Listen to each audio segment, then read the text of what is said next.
വായ്നാറ്റം നമ്മുടെ ഒരു പ്രധാന പ്രശ്നമാണ് പലർക്കും. വായ്നാറ്റം പ്രധാനമായിട്ട് വരുന്നത് വായുടെ ശുചിയില്ലായ്മ കൊണ്ട് തന്നെയാണ്.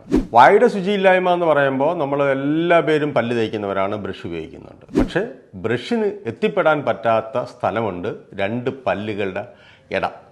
നമ്മുടെ പല്ലിങ്ങനെ 5 സൈഡുള്ളതാണ്, അതിൽ ഈ 2 സൈഡിൽ നമുക്ക് എത്തിപ്പെടാൻ പറ്റില്ല. അതിന് ഏറ്റവും നല്ലൊരു പരിഹാരമാണ് ഡെൻ്റൽ ഫ്ലോസിങ്. ഇത് ഉപയോഗിക്കാൻ വളരെ എളുപ്പമാണ്. ഡെൻ്റൽ ഫ്ലോസിങ്ങിനെ നമുക്ക് കവറിൽ കിട്ടും. ഇത് പൊട്ടിച്ചാൽ നമുക്കിതുപോലെ ഈ ഡെൻ്റൽ ഫ്ലോസ് നമുക്ക് പുറത്തെടുക്കാം. ഇതാണ് നമ്മുടെ ഈസി ഹോൾഡ് എഡിനോറ ഫ്ലോസ് ഹോൾഡർ. അപ്പോൾ ഇതെങ്ങനെയാണ് ഉപയോഗിക്കേണ്ടതെന്ന് വെച്ചാൽ, ഇവിടെ നമുക്കിങ്ങനെ തുറക്കാൻ പറ്റും. കണ്ടോ? തുറക്കുമ്പോൾ നമുക്ക് ഇവിടെ തന്നെ ആ ഡെൻ്റൽ ഫ്ലോസ് നമുക്ക് ഇങ്ങനെ കിട്ടും.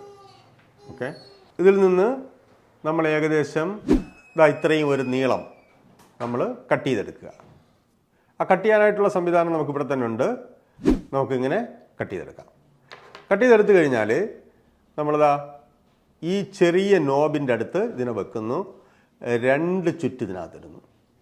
ഓക്കെ, അത് കഴിഞ്ഞാൽ നമ്മുടെ ഈ വലിയ നോബിലേക്ക് കൊണ്ടുവരുന്നു, നമ്മൾ 2 ചുറ്റിടുന്നു. എന്നിട്ട് ഈ ചാലിലൂടി ഇവിടത്തേക്ക് കൊണ്ടുവരുന്നു. കണ്ടോ? കറക്റ്റായിട്ട് ഇതിനകത്ത് ഫിറ്റ് ആയിക്കോളും. അത്ര പെർഫെക്റ്റ് ആയിട്ടാണ് ഇത് ഡിസൈൻ ചെയ്തിരിക്കുന്നത്. പക്ഷേ ഈ സമയത്ത് നമ്മൾ ഇവിടെ നിന്ന് കൈ എടുത്തിട്ട് ഇവിടെ ഒന്ന് ചെറുതായിട്ട് അമർത്തണം. അപ്പോൾ നമുക്ക് നല്ല ടെമ്പർ കിട്ടും. ഓക്കെ, എന്നിട്ട് നമ്മൾ ഇവിടെ 2 3 ചുറ്റ് നമ്മുടെ സൗകര്യം പോലെ ചെയ്യുന്നു.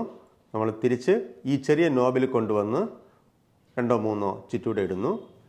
ഈ ഇതിൽ പിടിച്ചിരുന്നാൽ ഇത് പിന്നെ ഒരിക്കലും പോകില്ല. അപ്പോൾ നമ്മൾ ഇതിലേക്ക് വെക്കുമ്പോൾ ഇങ്ങനെ ഈ സൈഡിലേക്ക് വെച്ച് കഴിഞ്ഞാൽ ഈ സൈഡിലൂടെ ഇത് തീർച്ചയായിട്ടും പല്ലിനകത്തേക്ക് അങ്ങ് പോകും. കണ്ടോ?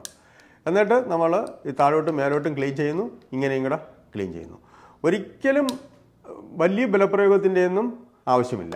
അപ്പോൾ ഡെൻ്റൽ ഫ്ലോസിനെ കുറിച്ച് കേട്ടിട്ടില്ലാത്തവർ ഇപ്പോൾ അത് കേൾക്കുക. ഡെൻ്റൽ ഫ്ലോസിനെ കുറിച്ച് കൂടുതൽ അറിയുക. ഡെൻ്റൽ ഫ്ലോസ് ഉപയോഗിക്കാനായിട്ട് ശ്രമിക്കുക.